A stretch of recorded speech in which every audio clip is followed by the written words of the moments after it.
Panorama group, जो सोचता है वो करता है। आपके अपने सपनों का आशियाना। बेतिया के नौतन में मुकेश सहनी की हुंकार, कांग्रेस प्रत्याशी अमित गिरी के समर्थन में की वोट अपील। जी हां, बिहार विधानसभा चुनाव 2025 के पहले चरण में चुनावी माहौल गर्म हो जा रहा है।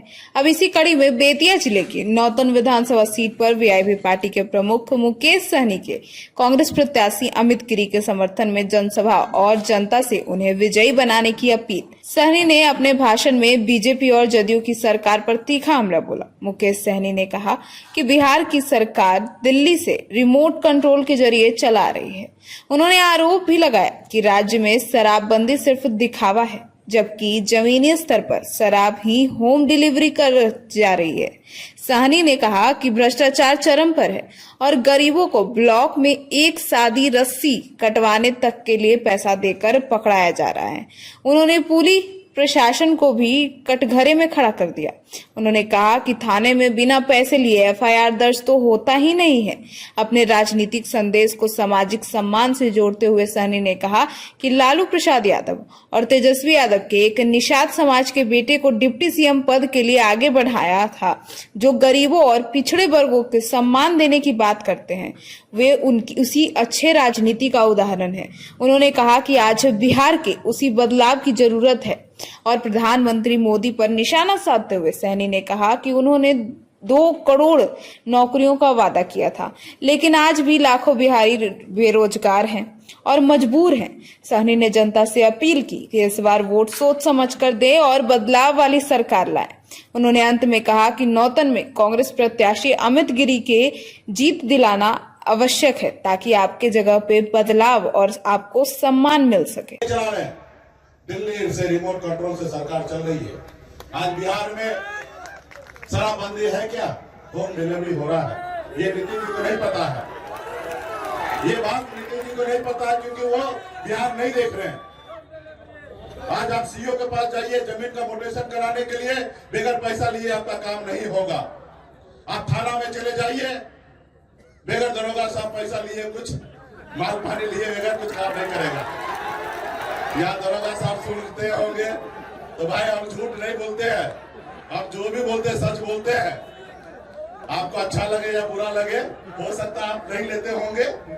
ऐसा नहीं कि 100% सब दरोगा साहब पैसा लेते होंगे, कुछ लोग ईमानदार भी होते होंगे। और मैं मानता हूँ कि यहाँ पे जो होंगे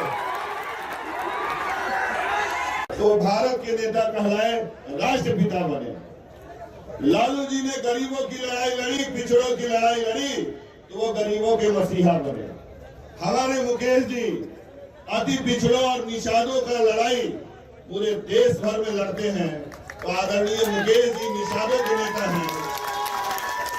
और मैं अमित गिरी 20 वर्षों में मैंने अपना एक एक दिन, एक एक सेकंड नौजवानों के निर्माण में खर्च किया है, तो निश्चित मैं नौजवानों का नेता हूं।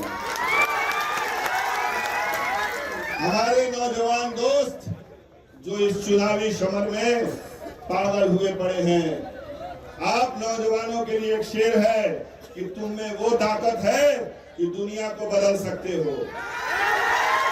तुम में वो हिम्मत है कि नदियों को मोड़ सकते हो।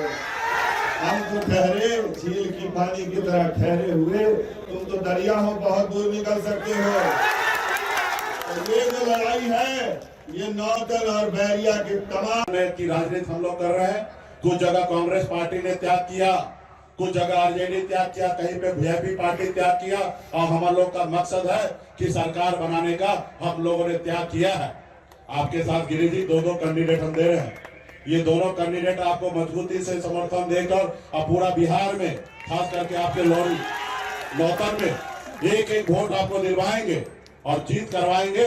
ये मेरा पूरा विश्वास है, क्योंकि पहली बार आजाद भारत में, हिंदुस्तान में एक अति पिछड़ा मल्ला के बेटा डिप्टी सीएम बनेंगे। जब आप जीतेंगे तब हम ना डिप्टी सीएम बनेंगे। तो क्या इनको जिताना है ना? तो जीत का माला पहना दे। तो देख लीजिए, आपके कहने से जीत का माला पहना रहे हैं। मेरा नाक नहीं कटने दीजिएगा। तो इसलिए आपके कहने से जीत का माला हम गिरी जी को पहना रहे हैं। आप लोग इनका अपना समर्थन दीजिएगा, इनको जिताने काम कीजिएगा। बहुत बहुत धन्यवाद सभी साथी को और पार्टी के नेतागण को, सभी को धन्यवाद। मजबूरी से सब लोग बहुत बहुत धन्यवाद। हम लोग 1500 रुपया करने के लिए जाएंगे। हम लोग जो कह रहे हैं वो करेंगे साथियों, क्योंकि हमारे पास विजन है। युवा सरकार बनाइए। नीतीश कुमार जैसे तैसे बिहार में चलाकर यहाँ तक आए हैं, अब उस पर हमारा कोई कटाक्ष नहीं है, उनके ऊपर हमारा कोई लड़ाई नहीं है, वो हमारे अभिभावक है। लेकिन एक बात तो ये आपको मानना पड़ेगा कि नीतीश जी की तबीयत तो उनका अस्वस्थ हो चुका। ये बात आप लोग मानते हैं कि नहीं मानते हैं? और ये उस उम्र में हम भी जाएंगे तो मेरा भी ऐसा ही होगा। 75 साल तक वहां पहुंचे कि ना पहुंचे उसका तो उसके लिए तो नीतीश जी का आशीर्वाद लेना पड़ेगा। लेकिन उस उम्र में जाने के बाद मेरा भी तबीयत खराब होगा। लेकिन राज्य में आपको मुख्यमंत्री बनना है ना, आप पढ़े लिखे हैं या नहीं उसे मायने नहीं रखता है, लेकिन दो चीज मायने रखता है। एक, आप इस राज्य के नागरिक हैं या नहीं, और दूसरा मानसिक रूप से स्वस्थ है या नहीं। ये दो चीज अगर होंगे तभी आप मुख्यमंत्री बन सकते हैं। लेकिन नीतीश जी का तबीयत और स्वस्थ होने के कारण आज सरकार वो नहीं चला रहे। समाज के बच्चों के निर्माण के लिए खर्च हुआ है, किसी पर FIR करने के लिए नहीं हुआ है।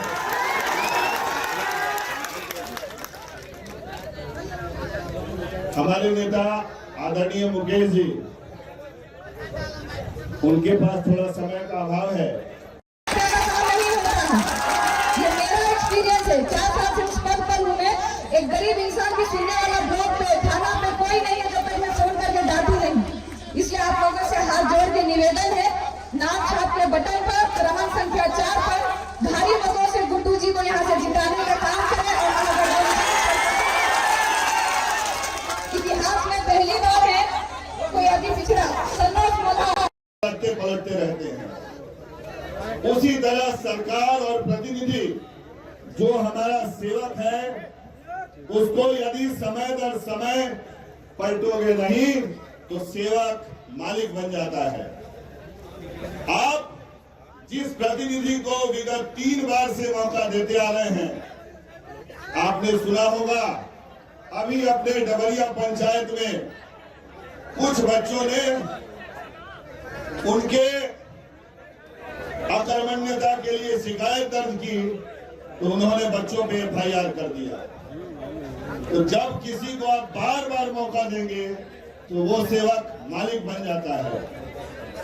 रही मेरी बात, आप सभी के, हमारे सभी अमित गिरी जी जो कांग्रेस पार्टी के प्रत्याशी है, ये इनका चुनाव चिन्ह पंजा है। बस आप सभी से दरखास्त और अपील करने के लिए आया हूं कि आप बिहार में बदलाव लाइए और अमित गिरी जी को यहाँ पे चुनाव जिताने का काम कीजिए साथियों। क्योंकि बिहार में जो संकल्प लेके हम लोग आए हैं वो संकल्प ताकि पूरा हो सके। ये गठबंधन जो है आदरणीय राहुल गांधी जी और आदरणीय लालू प्रसाद यादव जी का बुनियाद पे ये गठबंधन है। उनके नीति और उनके सिद्धांत पे ये गठबंधन है। और लालू जी का नीति और सिद्धांत तो यही है, जो जमीन पे बैठे हैं उसको उठा के कुर्सी पे बैठाने का यही सिद्धांत है। राहुल गांधी जी का सिद्धांत है सभी जाति, सभी धर्म, सभी वर्ग के लोगों को गले लगाना, उसको मान सम्मान अधिकार कैसे मिले। बिहार राज्य में एक निषाद अति पिछड़ा का बेटा को डिप्टी CM का नाम का घोषणा किया है साथियों। ये हमारे 11 साल का संघर्ष का देन है कि आदरणीय राहुल गांधी जी, लालू जी ने एक अति पिछड़ा का बेटा को आगे बढ़ाने का काम कर रहा है साथियों। आज हमारी उम्र 44 साल है, तेजस्वी जी का 40 साल के नीचे है। हम लोगों को लंबा समय पूरे बिहार का जनता का सेवा करना है और हम लोग ऐसे कोई बात नहीं कहेंगे जो काम हम नहीं कर सकते, वो कोई भी बात नहीं कहेंगे। हम वही कहेंगे जो हम कर सकते हैं, क्योंकि कोई एक बार झूठ बोल सकता है, बार बार झूठ नहीं बोल सकता है, बार बार गुनाह नहीं कर सकता है। हमें पता है कि अगर हम आपसे झूठ बोलेंगे, आज अगर हम आपको गुमराह करेंगे तो भविष्य में हमारा लाइफलाइन जो है खत्म हो जाएगा। इसलिए मैं आपका हमेशा आंख में आंख मिलाकर बात कर सकूं, उतना ही बात वादा मैं आपसे करूंगा। आज हम लोगों ने संकल्प लिया है, हर घर में सरकारी नौकरी देने का वो संकल्प मरते दम तक वो पूरा करूंगा साथियों। हर घर में नौकरी दूंगा। हमारा संकल्प है कि हमारी सरकार बनने के बाद माय बहन मान योजना के तहत 2,500 रुपया हर माता के खाता में उनको महंगाई से लड़ाई लड़ने के लिए हम देने का काम करेंगे। उसको भी हमने जोड़कर 1 महीने में 2,500, 12 महीने में 30,000 और 5 साल में 1.5 लाख रुपया हम लोग देने का काम करेंगे। और इस बार हमने निर्णय लिया कि 14 जनवरी को मकर संक्रांति के अवसर पर एक साथ में 12 महीने का पैसा जोड़कर 30,000 रुपया हर माता बहन के खाता में हम लोग पहुंचाने का काम करेंगे। हमारा संकल्प है 2 हाथ में रोजगार चाहिए। आज हमारा लोग बिहार के बड़े संख्या में युवा दूसरे प्रदेश में नौकरी करने के लिए महज 8,000, 10,000, 15,000 की नौकरी के लिए जा रहे हैं। अपने घर, अपने परिवार, अपने माँ बाप, भाई बहन, अपने सभी रिश्तेदार को छोड़कर दूसरे राज्य में रह रहे हैं। ये दुख हमें भी हुआ है। हम भी 18 साल की उम्र में घर परिवार छोड़कर मुंबई जैसे शहर चले गए मजदूरी करने के लिए। साथियों, हम नहीं चाहते कि हमारा युवा दूसरे प्रदेश में जाए, अपने प्रदेश में उनको रोजगार मिले, ऐसी व्यवस्था हम लोग बनाएंगे। साथियों, मोदी जी कहे थे 2 करोड़ नौकरी देंगे हर साल। हम लोग को लगा अब बिहार देश का अच्छे दिन आएंगे। उन्होंने कहा विदेश से काला धन लाएंगे, सबके खाता में दे देंगे 15-15 लाख रुपया। सब लोग खुश हो गए और आज देखिए क्या हाल है। 56 इंच का सीना लेकर पूरा बिहार में प्रचार कर रहे हैं कि हम देश हमारा आगे बढ़ रहा है, देश आगे बढ़ रहा है। और देश के 80 करोड़ लोगों को 5 किलो राशन के लिए लाइन में लगा दिया और कह रहे देश हमारा आगे बढ़ रहा है। बताइए भाई, तो आप लोग एक सभा में उपस्थित है, आप लोग को मैं अपना नेता और पंच मानता हूँ। आप बताइए, उस देश जो देश में 80 करोड़ लोग 5 किलो चावल के लिए लाइन में खड़ा रहे, वो देश आगे है, वो देश आगे बढ़े। ये तो हम सुनते हम अपने बुजुर्ग से कि